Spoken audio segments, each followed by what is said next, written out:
Good morning and thank you for joining us. I'm Megan Pearson, your Chief Communications Officer.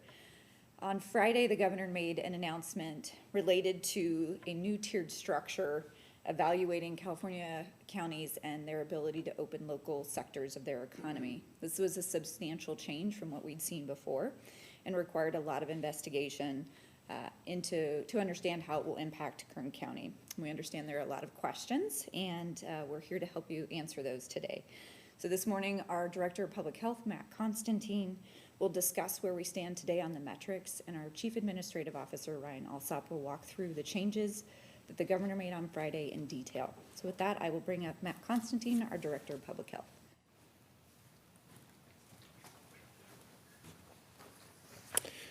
Thank you, Megan. Good morning. This morning we are announcing 94 new cases in Kern County residents and thankfully no additional deaths.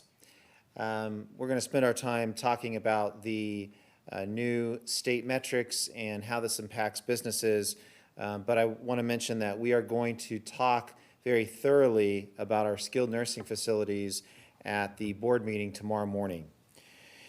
So just a few comments on the numbers, and then I'll turn it over to Ryan to talk a little bit about some of the business implications.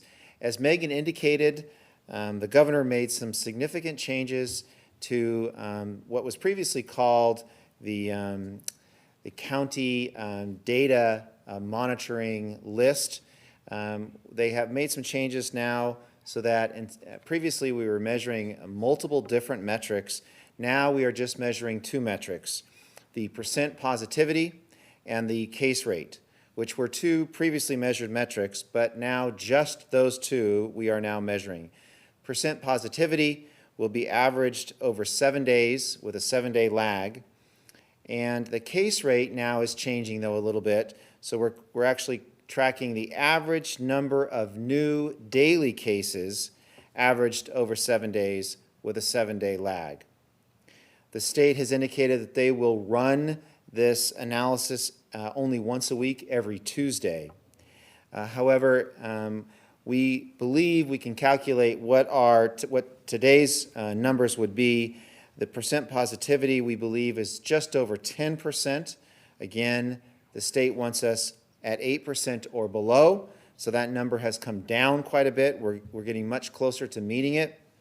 And the case rate, previously, this was measured over 14 days. Now it's an average number of new daily cases averaged over 7 days.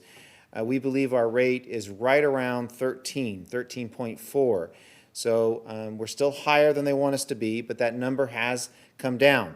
So we are trending down over the last couple weeks, which is good news.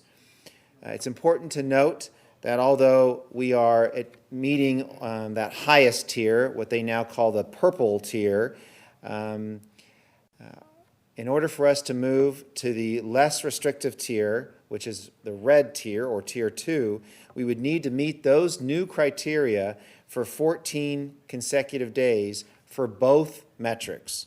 It's important to say that. So 14 days that we would have to adhere to the new numbers for both of those criteria.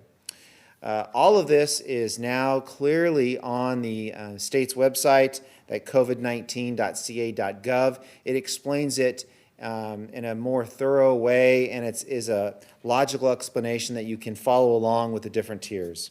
With that, I'm going to turn it over to Ryan to talk somewhat about the businesses.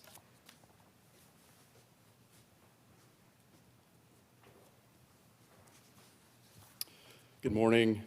We do not have our sign language interpreters here today. I think Megan will be covering that here in a second, but we'll include sign language interpretation in post-production and get it out so that that can be viewed.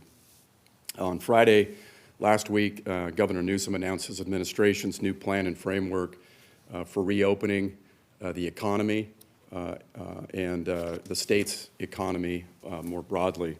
This plan is called the Blueprint for a Safer Economy and replaces the previous county data monitoring list for determining what businesses can and cannot reopen, which we've spoken about quite a bit over the last several months. The governor has stated that this new blueprint incorporates what we've learned as a state, what his administration has learned in dealing with COVID-19 to this point, and that the changes that he announced is the next evolution of his administration's response to COVID-19. Importantly, even under this new framework, it's important to point out that Governor Newsom and state public health officials are determining for all of us which data we should be monitoring, which data is most important to monitor. Matt discussed and pointed out we're now monitoring number of daily cases and the percentage of positive tests related to this new plan.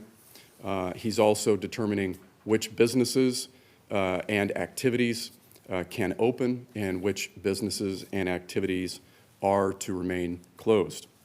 That said, this new framework specifically ties a county's local numbers on new cases and testing positivity rate to specifically when and how business activity in a county may resume, which is clarity, frankly, that Kern and other counties have been seeking for months.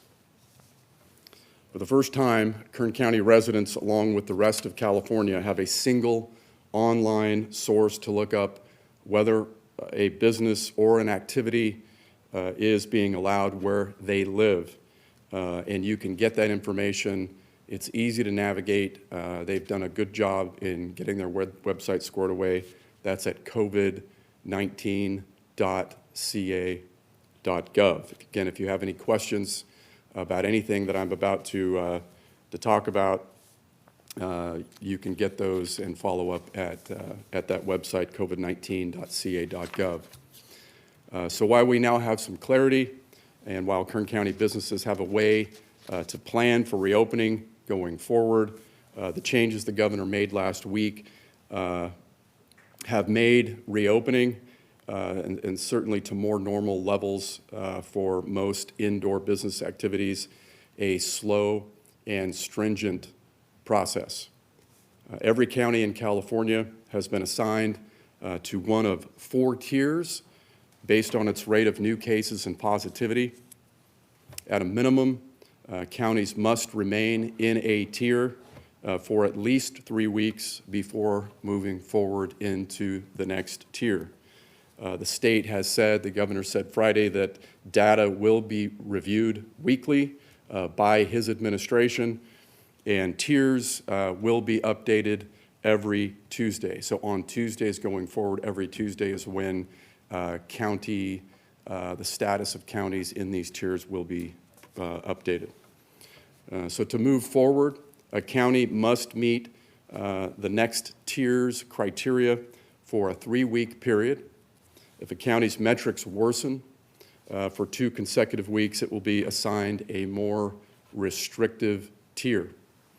So there are 4 tiers. They're color-coded. I'm going to walk through them now. I'm sorry in advance. This is a lot of detail, but we think it's important for you to hear. The worst tier, to just speak frankly, the bottom tier is represented in purple, and it's called widespread to be reflective of the fact that the virus is spreading and is widespread throughout that particular county. In counties in this tier, they have more than 7 new daily cases per 100,000 people and a testing positivity rate that is higher than 8%. 38 counties in this state are in this purple tier, the widespread tier. That represents about 87% of the state's entire population. Kern County is in this tier. In this tier, the governor announced Friday, indoor retail, shopping centers, and malls are open with capacity limited to 25%, along with other restrictions. He talked about, or the state websites makes reference to shopping malls where food courts need to remain closed, or public spaces within those shopping malls still needing to remain closed. But again, 25% capacity for indoor shopping mall operation. We were also pleased to hear him announce that hair salons and barbershops can open indoor operations with restrictions, of course, adaptations, operating under state guidelines. This is an industry of people who have been hard hit, in addition to others, by this pandemic. And we were pleased to see that the governor is allowing those business operations to move indoors while being safe, adhering to guidance with adaptations, et cetera. For those of you who have asked in the nail salon business, under the governor's announcement Friday, nail salons are closed. They are closed for all indoor operations. That is the decision made by the state. Gyms and fitness centers remain closed in purple in Kern County in the widespread category for all indoor operations. They can be operating outdoors. Restaurants remain closed for indoor dining. Restaurants are to operate outdoors where they can, following guidance, pickup, delivery, etc. Bars are closed for both indoor and outdoor service here in Kern County and throughout California, where counties are in the purple tier. Schools in this category, purple, widespread, they are not permitted to reopen for in-person instruction unless they receive a waiver from our local health department that must also be approved by the state of California. We have talked about this. That waiver process stays in place for Kern County, and this is for TK through 6th grades only. The next tier is this called substantial. It is represented by the red color. Kern County is currently working to move into this tier. To move into this tier, our numbers must hit 4 to 7 daily new cases per 100,000 people. We have to be there for 3 consecutive weeks in order to move in. Testing positivity rate needs to be between 5 and 8%. In this tier, and I'm walking through this in detail to give you a sense of what we're working toward and what you can help us work toward. It is not the best of circumstances, but it is a framework to allow for more business activity to resume. In this tier, the red tier, the substantial tier, salons, nail salons can resume indoor operations with restrictions, with adaptations operating under state public health guidance. Restaurants can begin indoor dining at 25% capacity. Again, that's not ideal, but if you are a restaurant owner, you are operating and doing what you can on all the other sides of your business, outdoor dining, take home, delivery, et cetera, being able to open up to at least 25% capacity indoor for indoor dining, I think is important. It's better than zero. Bars, obviously where bars aren't providing meals, they're still closed under this next tier per the governor. Gyms can begin indoor operations at just 10% capacity once we move into the next tier. And churches, there's lots of questions and conversations about religious services. Churches may operate indoors at 25% capacity or 100 people, whichever is fewer, under the red tier, the substantial tier, the tier that we are working to move into currently. Under the red tier, and I think this is an important note and point to make, schools can reopen for in-person instruction once the county has been in this substantial red tier for at least 2 weeks. So once we hit the numbers, we're in purple, we're hitting red numbers.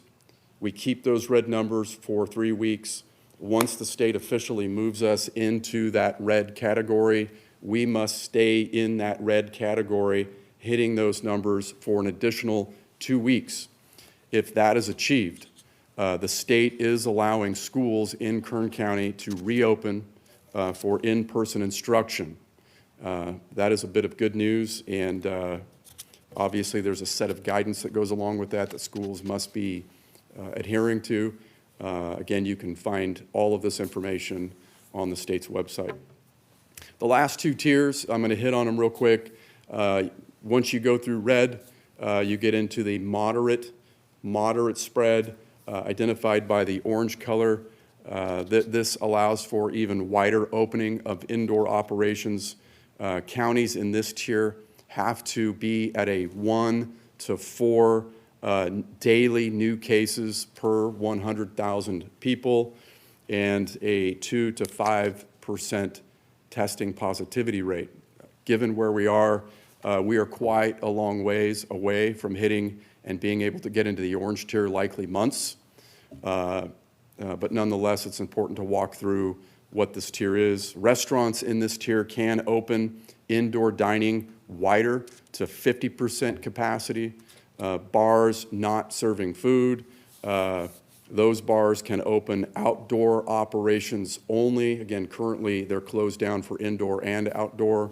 Bars can begin to open outdoor operations. Gyms in the moderate orange category can open indoor operations wider to 25% capacity, along with gyms that have indoor pools, et cetera. Those pools, those activities can resume.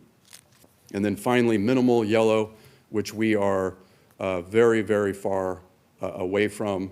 It's going to take considerable work. Today, about 0.1% of all counties in the state are in this tier.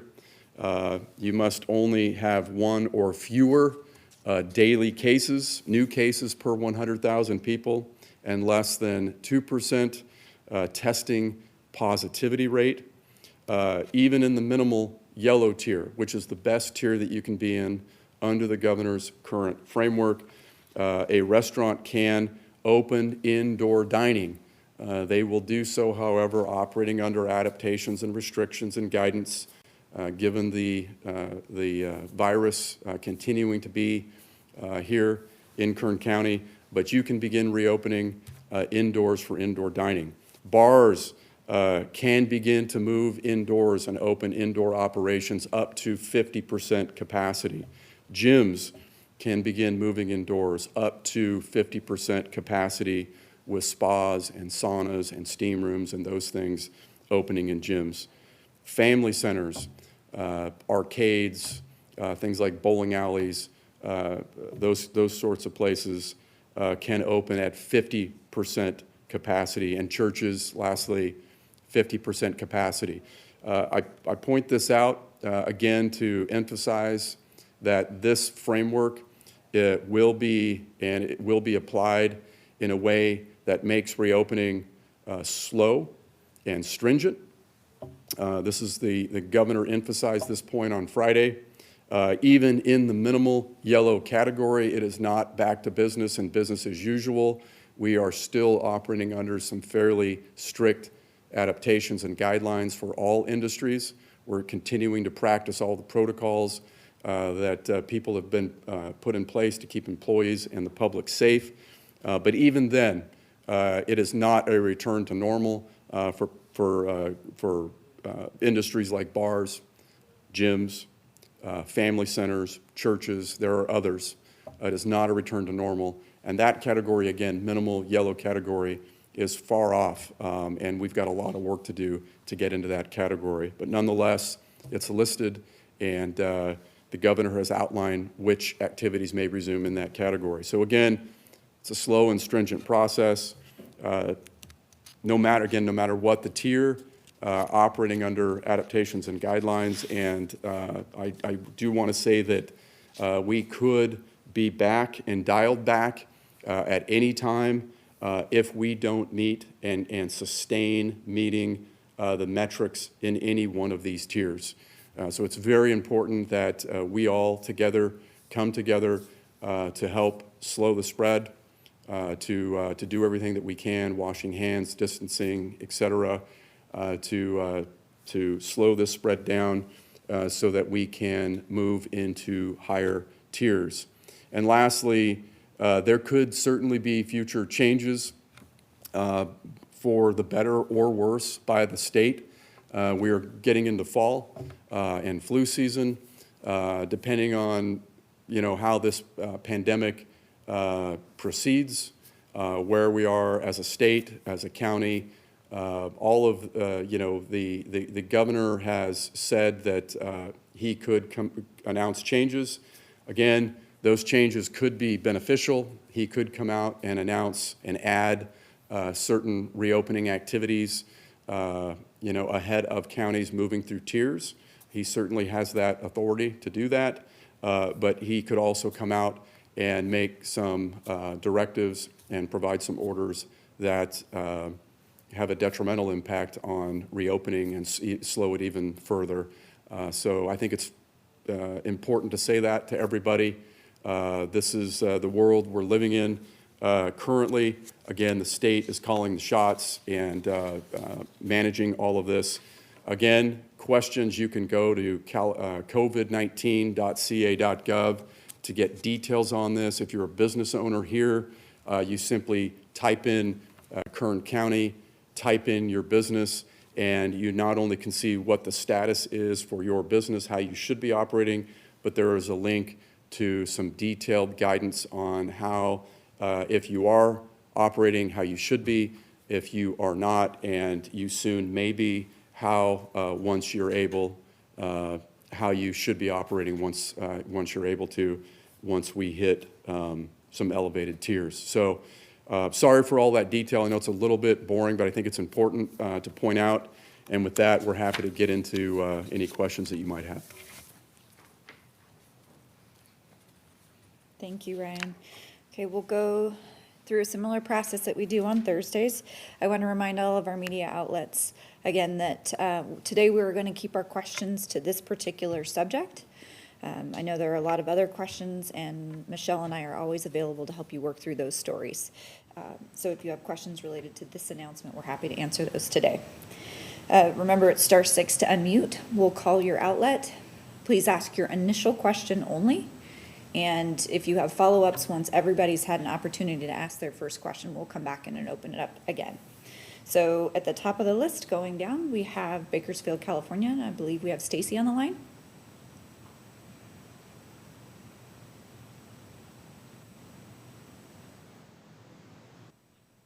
Hi, yes, thanks, Stacy.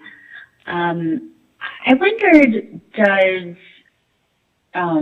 this create any new restrictions for retail shops or other sectors? Or do they need to limit their, traffic in the store to a certain percentage of capacity or anything like that? And has any of the guidance significantly changed for any of the industry sectors, or is it still pretty much the same that has been previously issued? So, Stacy, I believe the answer is that the guidance generally remains the same. The guidance documents have not changed for the industry sectors. If you go on the state's website, what you'll find is that for those in the purple section, the widespread tier, retail locations are allowed to operate with modifications, and they're at 25%. And now that's gonna be different for several of the sectors. So what I would encourage you, if you have a specific sector in mind, to visit that site, because they're gonna be different for several of them. But the guidance documents in general have not changed. Okay, thank you. Mm-hmm. Our next outlet is Kern Radio. I believe we have JR on the line. Yes, good morning, JR from Kern Radio. My question is there any sense of urgency considering our numbers are more than double of where they need to be to get to the next tier? Is there anything that the county is going to do that we are already not doing to help mitigate the spread and bring those numbers down, maybe more enforcement or anything along those lines? We'll have Matt respond to your question, JR. JR, good morning. So what we have seen over the last couple of weeks are the daily number of cases we're reporting has come down.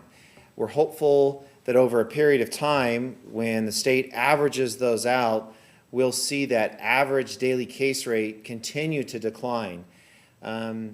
Although we're grateful that those numbers are coming down, we're concerned that they potentially could go back up.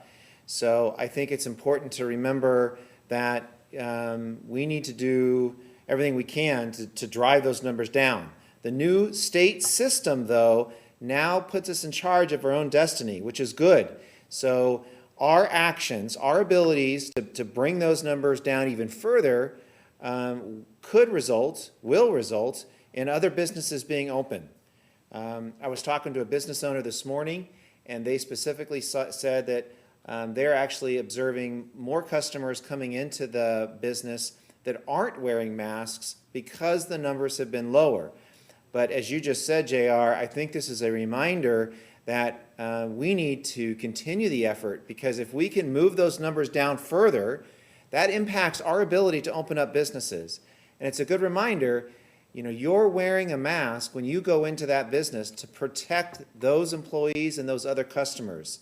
They may not have the ability to stay home when they're sick, or they may be caring for a loved one that is ill. They can't be sick. So by wearing that mask, you're protecting that essential worker. So JR, hopefully that addresses your question. No. So you guys don't plan on doing anything more than what we have already been doing, though?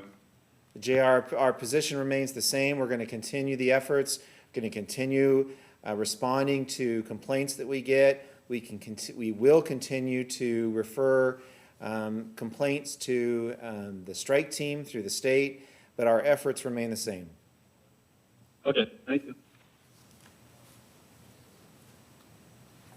Our next outlet is Channel 23. I believe we have Mike on the line. Hello, yes. Megan, can you hear me? We can, go ahead.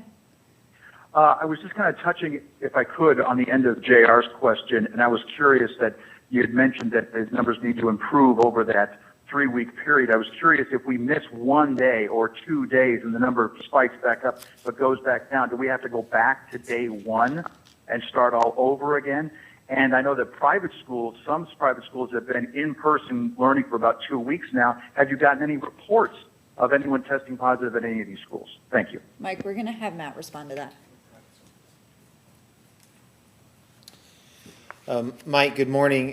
In order for us to reach that next tier, as Ryan discussed, we have to achieve those metrics for 14 consecutive days. So yes, if we missed one of the days, we start the clock over again. So it has to be in a row. And yes, we have had, I think we're up to now 3 schools that the county has approved and the state has approved to reopen. These are small schools.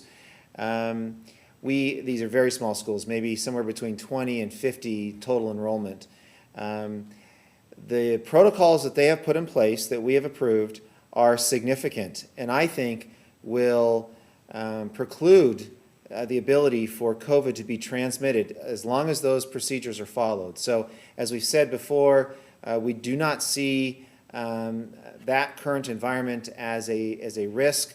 Most of what we see are small family gatherings that tend to cause more of those contacts and those outbreaks. Does that answer your question, Mike? Yes, to a point. And when you mentioned the monitoring case rates over a 7-day period, is that real-time results, and are we getting them real-time? So for both positivity rate and case rate, they look at 7 days worth of data, but they have a 7-day lag. So those numbers are delayed quite a bit and then averaged. So the state has promised us the ability to mirror their calculations so that we could know exactly the number and calculate it the same way. We're still working through the details. We think we'll be able to do that. We need to wait until tomorrow to see what the numbers are to see if we've matched their math. But hopefully, yes, we can track it perfectly. All right, thanks. Thank you. Our next outlet is Kern. I believe we have Elizabeth on the line. Hi, good morning. My question today, I just have a clarification question, so I'm sorry for asking this again when we've already gone over it. I'm just a little confused. So I'm confused because we threw out, you have to maintain those metrics for 14 consecutive days to move on to the next tier, but then there was a 3-week time period too where you had to be in a tier for 3 weeks. Is that correct? Correct. So you are in each tier for 21 days. It takes 14 consecutive days to move to the next tier. Okay. Do you want me to explain that again? I just realized that might not have been very clear. So you are in each of the tiers for 21 days regardless. To achieve the move to the next tier below you, you have to achieve 14 consecutive days of the next tier's metrics. Okay. So if you achieved the metrics, the first 14 days of those 3 weeks, you still have to wait 1 more week to move on to the next tier. Is that right? Correct. Okay, got it. Okay, thank you. You're welcome. Our next outlet is Mojave Desert News. Anyone on the line? Hi, this is Jack Barnwell from the Mojave Desert News. Hi, go I ahead. had a question regarding how this will affect libraries. So we'll have Ryan respond to your question.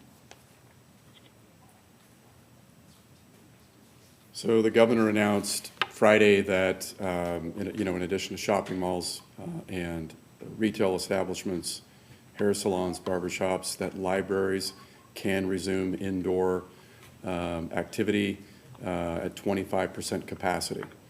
So that means our libraries here in Kern County can resume 25% capacity, and this is going to be something that we'll work with our libraries on to make sure that we've got, and they have, protocols in place and a way to manage this in a way that complies with the state guidance so that it's managed accordingly and that the public is kept safe, the county employees are kept safe.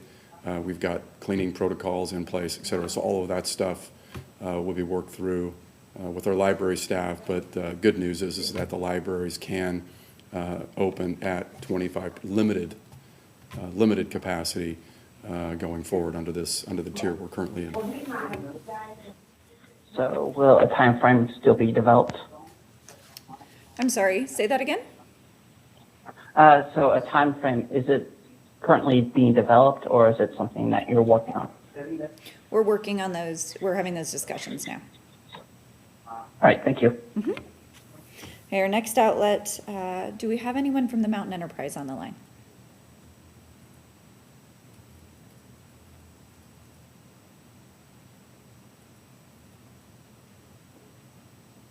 Okay, our next outlet is Valley Public Radio. Carrie? Hi, good morning. Can you hear me? We can, go ahead. Okay, good. Okay, I wanted to follow up on what Stacy had asked earlier. So she had asked if there were any major sector changes. I had thought that one major one was actually the salons opening, correct? Or at least being able to open the doors with modifications. That had not happened before this week. And then just the second part of that was when there are industry or sector changes, does that require another local health order from Kern County? Do you guys need to put out a health order to approve of things opening up with modifications? Or is it just that if the governor approves it, then they're approved countywide as well? So for your first question about hair salons and barbershops, those can open currently with modifications. And that was a change. So that was a new announcement that the governor made on Friday. Give me your second question again. Yeah, just wondering if there needs to be a local confirmation of like a local health order to confirm that businesses are opening like hair salons if there's a new change to a certain sector, or if the governor approving it is all that's needed. Correct. If the governor approves it, that's all that's needed. Okay, thank you. Our Our next outlet is Channel 29. I believe we have Emily on the line.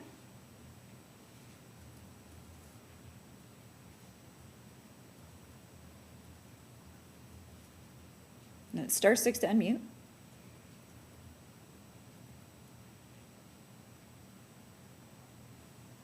Okay, our next outlet is Channel 17. I believe we have Karen on the line.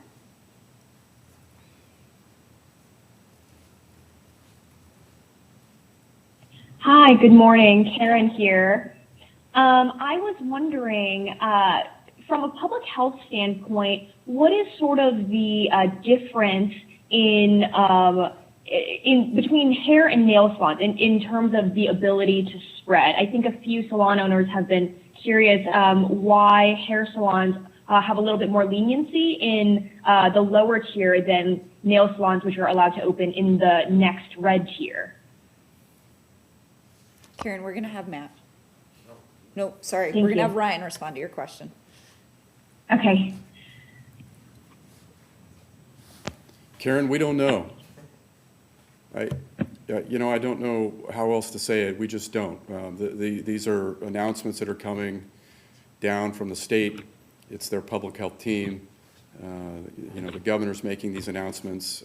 I don't personally understand why hair and hair salons and barbershops may resume indoor activities. Obviously, they've got a set of guidance. I don't understand why nail salons can't do the same. Seems to me that there are a variety of protocols that nail salons have put in place that are effective and in separating people from one another, public health best practices. I don't know, but we're encouraged by the fact that they are allowed to resume, given the fact that they haven't been able to open, encouraged by the fact that the governor's allowing that activity to resume as soon as we get into the red tier. And so I think we're happy about that. But I can't answer your question about the thinking that's gone into to that. Okay, understood. Thank you so much. Our next outlet is Telemundo. I believe we have Norma on the line.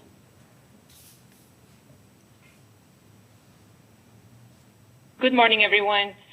Can you please talk and expand about the Latino COVID-19 task force? And this looks like it'll be a long-term or maybe permanent commitment. Can you please talk about it? Matt's going to respond to your question, Norma.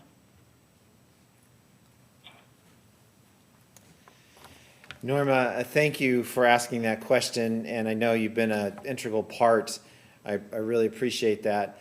So, in fact, as you know, we have another meeting today to talk about how we can actually align and start on our progress. But the Latino COVID task force is a collaborative effort, as you know, spearheaded by Jay Tamsey at the Kern County Hispanic Chamber of Commerce, and it brings together some real experts and some ability to focus on the disproportionate numbers of how COVID affects our Latino community versus the other parts of our community. So we have developed a kind of a plan of action that we're going to hopefully finalize. And the idea here is that we have several different approaches to try to change these metrics to provide better awareness and education, better testing, better access to resources for those that are affected disproportionately. The county, public health, is intending to fund this activity, and this is a good model for how we're going to address COVID-19, not for today, but for tomorrow and going forward. And also, as you make reference to, presents a terrific model as we look at other diseases and how it disproportionately affects the Latino community. Norma, does that help address your question? Yes, it does. Is there anything that you believe it's important? Why do you believe that a committee like this will make a difference and should help out bring the numbers down and hopefully, go back to normal little by little? It should help out. So I'm not quite sure of your question, but I think what we need to do is make everybody aware that COVID numbers are higher in our Latino populations. And so we need to do more. And, but this is what we do well. This is why we exist, where local leaders can get together on a moment's notice. And as you know, we have some very important, influential, long-term members of our community that are dedicating their time, their own time and resources, from lawyers and doctors and community leaders, to pull together to figure out what are we going to do differently. And I'm convinced that you'll see changes, that you'll see numbers change as we identify the issue and we pull together and we figure out ways to solve it together as a community. This is what Kern does really well. Okay, thank you so much.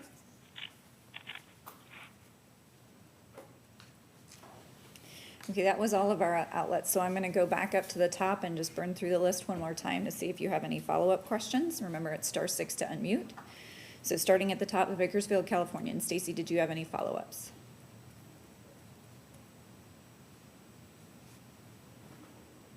Hi, yes. I was wondering if hair salons are allowed to open. A lot of them offer other services like, manicures and pedicures, the stuff that nail salons do. Are hair salons allowed to, to conduct those kinds of services, or is there some specific language that says it's only for the purpose of cutting hair? Yeah, they are not allowed to offer those additional services.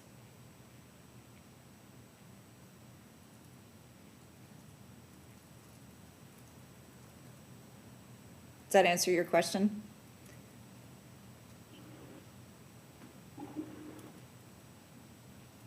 Okay, we're going to go to the next outlet. Stacy, if we lost you, we can come back later. Our next outlet. Oh, I'm sorry. Did you not hear me? No, we did not. Go ahead. Oh, gosh, I'm sorry. I'm sorry. My question was, a lot of hair salons also offer nail services. Stacy, I'm Are going to they stop you allowed? because we did actually hear that part. I'm afraid maybe you didn't hear our response. So the answer is, Oh, I apologize. yeah, they cannot offer those additional services. A hair salon can offer hair services, and that's it. Okay, thank you. Uh-huh. Our next outlet is Kern Radio. Any follow-up questions? No, Megan, thank you. Our next outlet is Channel 23. Mike, any follow-ups? Yes, Megan. Real quick, I was just curious, when you talk about the positivity rate and the people who trying to maintain it below that thing so we can move up, if I understand this correctly, people who come in contact with people who might have symptoms are being told not to get tested. So what is the likelihood of that percentage getting down to a rate where we can move to another level of the color if, the people that we're testing, do you see where I'm going with this? If they only have symptoms or they're only, that kind of a positive, it would seem that the number of results would always be higher as far as positivity rate. Does that make sense? I think so. Mike, we're going to have Kim Hernandez respond to your question. Okay. Give us just 1 second.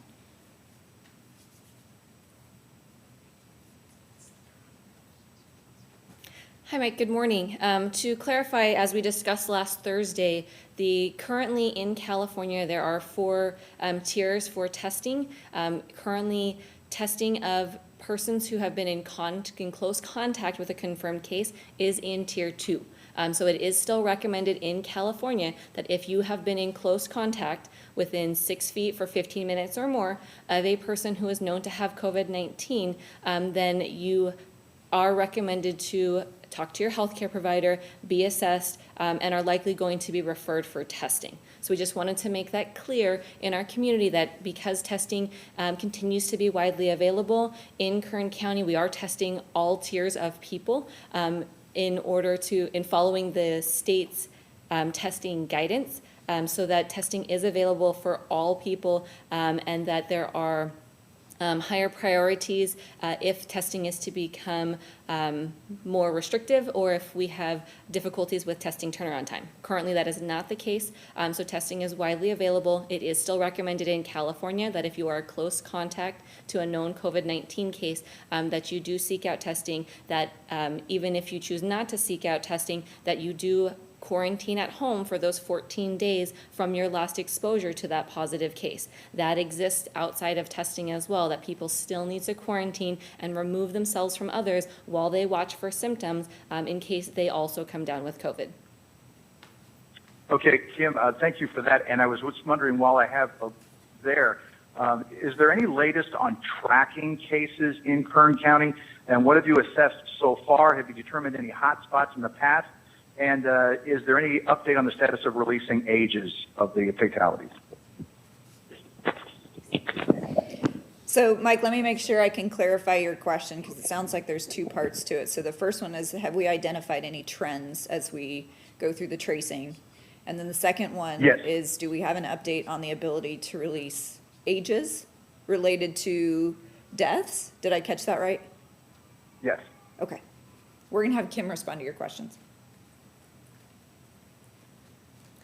Hi, Mike. For the first question regarding hotspots in our community, we continue to see cases throughout Kern County with a large proportion of our cases. Most of them are close contacts to a known case. We continue to see a lot of cases occur within the same household or with personal gatherings. And so we know that that is a big piece of it. We know that in general, as we talk to our patients, that a lot of them see that as a lower risk activity, not realizing that with your family members or close friends that you may be going and visiting them without your mask, you may be hugging, you may be having long dinners with them and spending much more time with them than you do out in our community. And so we do know that we have concerns, and we encourage people to limit their contact with everyone outside of their household to avoid introducing it to your household. Once it gets into a household, it's very common because of close quarters, of shared meals and things like that that happen in your household, that multiple people in your household become positive. So we want people to be careful and avoid introducing it into their home and take all of the precautions when they're out in the community.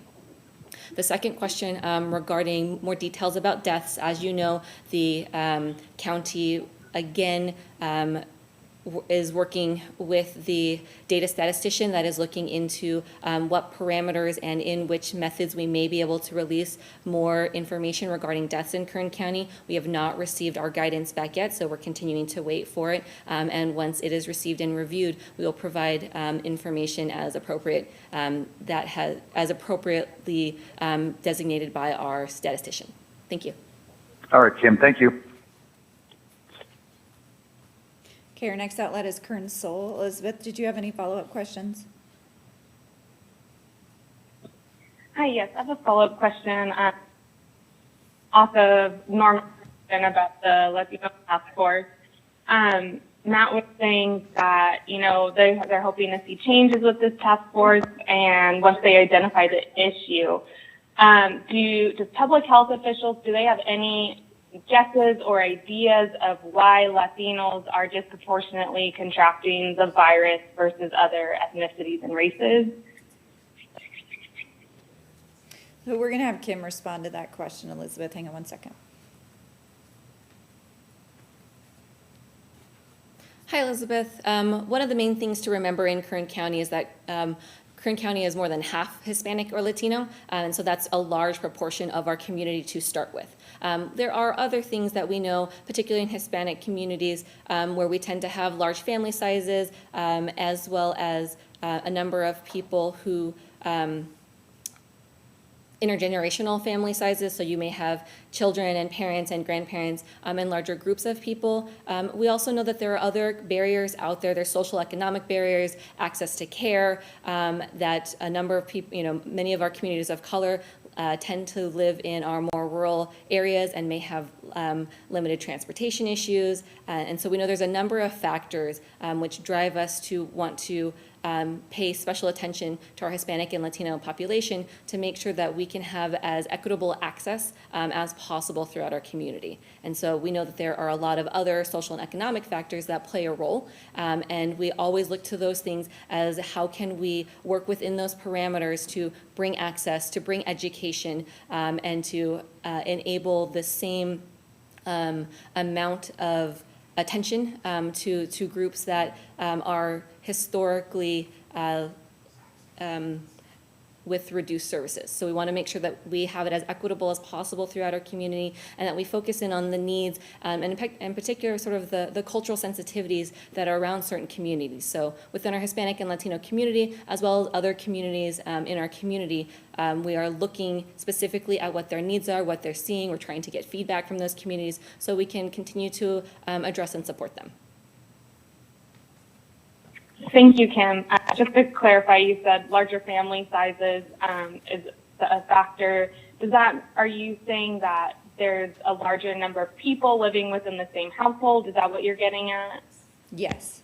Sorry, I'm getting feedback from the side, so yes, that's her confirmation. Okay. Thank you so much. Our next outlet is Mojave Desert News. Any follow-up questions?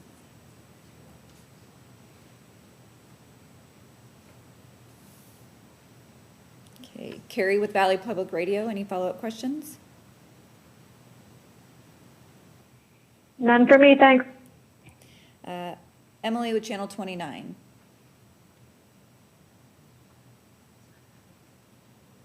Yeah, so, I mean, if we have to stay in each tier for 21 days, I'm wondering if Kern County should expect that we are under some form of restriction, I mean, into the beginning of 2021.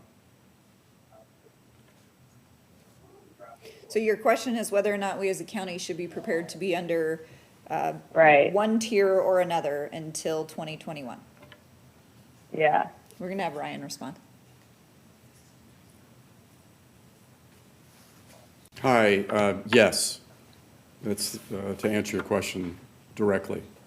The governor, in his announcement Friday, stated several times, and I wrote it down in quotes, listening to him, this is going to be a slow and stringent process for the state and counties within the state and our business community.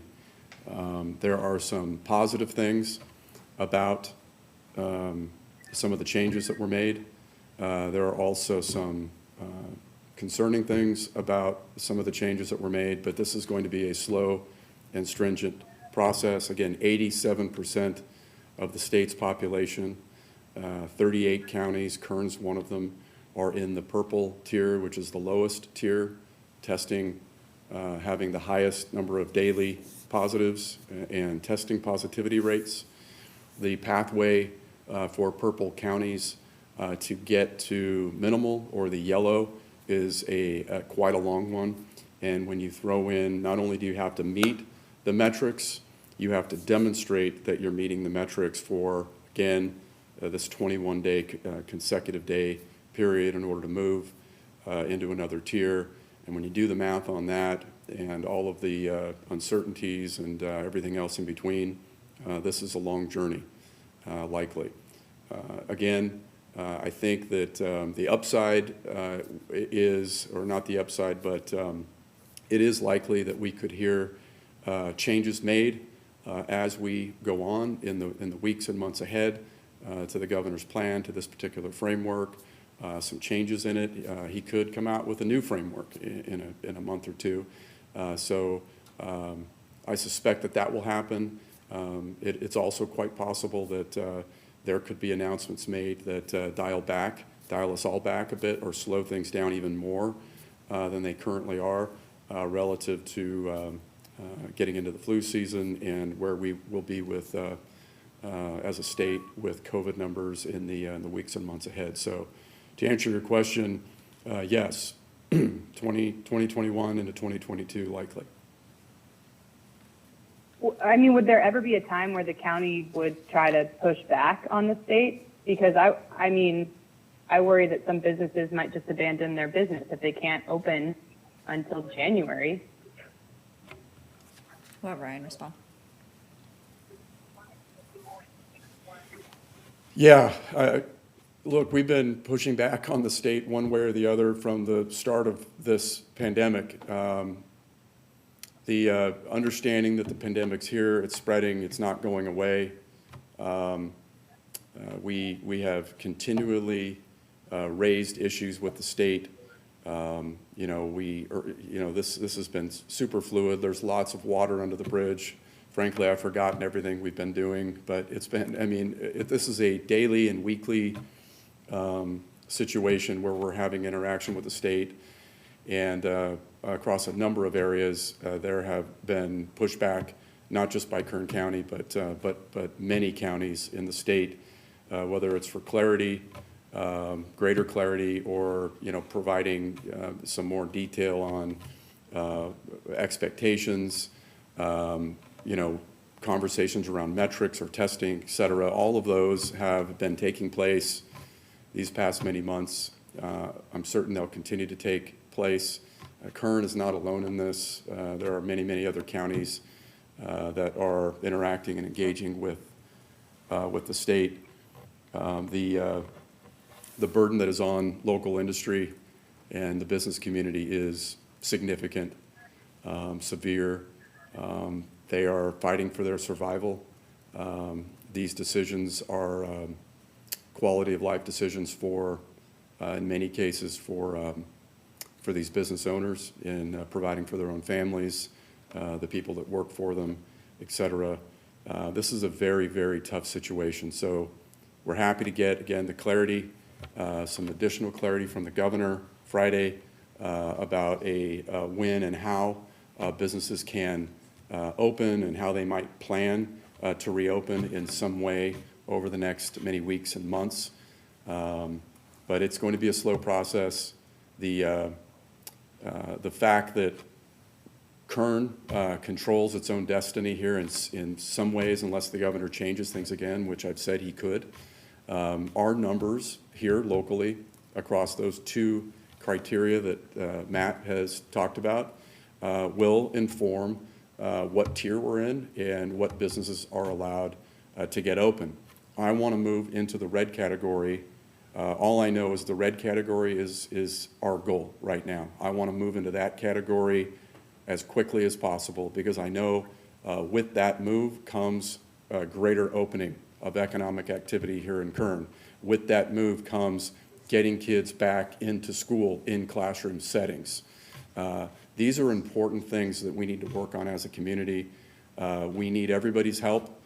There's been talk about, I'm gonna go on a little bit of a tangent here if you don't mind, because there have been questions about enforcement, et cetera. We have been engaged and preaching best practices here in this community. The business community themselves, with signage and rules and adaptations and things that they've put in place for customers, for their employees to keep everybody safe, they are doing a good job. Virtually everywhere I go in this community, there is signage about wearing a mask when you're walking into places where you can't avoid interacting with people. People are wearing them. Hopefully people are washing their hands. I know these businesses have cleaning protocols in place. I think we're doing a good job as a community. The business community is, we're not seeing them as a catalyst to infection rates in this community. Where infections are happening, where positivity rates are going up, is private interactions among family members, somebody getting sick in a household, spreading it to their family members, one of those family members going out and spreading it to another person that they're interacting with. A birthday party where 45 people are invited and nobody's wearing a mask and they're indoors and they're right on top of one another in close proximity for a couple of hours. These are the events that are a catalyst to case spread in this community. communicating, getting reports on businesses and interacting with the state to convey to those businesses that these are the guidelines that you must have. This is how you should be open, you should be closed, you should have this in place, et cetera. All of that stuff is happening. But at some point, government's responsibility ends and personal responsibility begins. And we are at that point. People need to be personally responsible for their own public health practices. We need your help. So do all the things that we've been talking about. Be vigilant. Limit your interaction, particularly around groups of people that you're not familiar with, large crowds of people. That's going to provide the biggest benefit. I'm not sure how you enforce gatherings on private property in people's households. I'm not sure we send law enforcement cruising down neighborhoods, seeing some cars and seeing some people go into a house, knocking on that door and ticketing everybody in the house who may not live there. I'm not sure how you do that, or if we want to do that. Again, we've got great controls on the business side. We've got great participation from businesses in this community, talking about best practices, requiring them for people entering. But we need people to be responsible on their own, interacting with their own family, extended family and friends. And to the extent that we can do that successfully, that will be the biggest help in moving our county into the red, getting more businesses open, getting kids back in the classroom safely, responsibly, and putting us on a road to get into the next tier, which is moderate orange. That's the road we're on. We want to do it as quickly as possible. Thank all of you for your help and participation. Our next outlet is Channel 17. Karen, did you have any follow-up questions?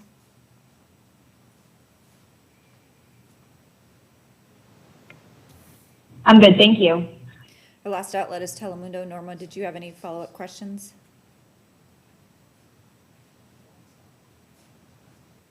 Yes, I do have a question. And this is basically going back to the restaurants serving outside, okay? We keep seeing, and I sympathize with the restaurants, with every single business that is trying to make a living, following the guidelines and everything, but we keep seeing restaurants that are serving outside, but their spaces are so enclosed. They keep using the shades, and because of the sun, and also because they have fans blowing, obviously the air. But the spaces are so enclosed. They are also using some plastic covers, to avoid the air from the fans, leaving the areas. They keep taking reservations from 6, 8, up to 10 people. And obviously, these are families or friends. They're not sitting 6 feet from each other. And not all of the tables are located at 6 feet distance, one from another. So my question is, why is it considered safer to serve outside than inside? Is it because of the airflow that it's supposed to be less of a risk of people catching the virus from one another? And also, if you are outside and it's very enclosed, you are outside, but the fans are blowing air. And if there's a large group of people or there's several people in the same area, isn't that also a risk, for catching the virus? And a lot of places, do not see it like that. They are just, placing tables and chairs outside and maybe thinking, that they're complying with a requirement, which maybe they are. Are there any specific requirements as to how restaurants should set up for outside service? Okay, so Norma, I think I actually heard 3 different questions in that, so I want to see if I can capture them, and then we'll have Matt respond. So you're asking about why it's safer to be outside than inside, and if the restaurants have any specific requirements regarding those setups, and I believe there was a question regarding air circulation, so we'll have Matt respond to that. Thank you. Hi, Norma. So yes, you're right. The whole purpose of being outdoors is to allow greater airflow between patrons. So we want to make sure we're distancing ourselves at all times, even when we're outdoor. The state has actually come out and said that to be considered outdoor, they want one wall only. So either a top, a covering, and like an awning, or one side of a partition, but they're trying to allow for increased airflow. And of course, we want distancing between patrons. That clearly is demonstrated, as Kim has told us over and over again, to limit the ability for COVID to be transmitted, especially at a time when you're eating. You can't wear a mask that entire time, so you are more susceptible at that time than at any other time. So yes, we are concerned. And if there's businesses that could use some additional support, some more information about the importance, certainly we're here to help, and we can provide that to our restaurant industry. Norma, does that answer your 3 questions? Yeah, it does, and it does need to be done. It's our own experience. My husband and I went out to dinner over the weekend, and we asked, for the shades to be, to be pulled up a little bit because it was totally enclosed, and we were told that they couldn't because then it would defeat the purpose of having fans inside. That it would make other people hot and uncomfortable. So I think it's something important that we need to clarify, that the purpose of being outside is, to allow for more airflow. These are confusing times, and we're adjusting the way a business operates, and we have guidelines, and now we're supposed to be outdoor, and what does outdoor mean? And so these are confusing times, but we'll work with our businesses, make sure they understand the importance of it, and we can reinforce what is expected. So that's what we do. And if you have a specific location you want us to look at, we're happy to do that. You can call Public Health, 321-3000, and we'll follow up. Thank you so much. Thank you, ma'am. Okay, that was our last outlet. I want to remind everybody watching that if you are looking for specific information about these new tiers, what's open, there is a searchable database on the California website. It is covid-19.ca.gov. And it is all there. You can look up Kern County and then put in the sector that you're interested. I would encourage you to spend some time there. And with that, thank you, and we'll see you next time.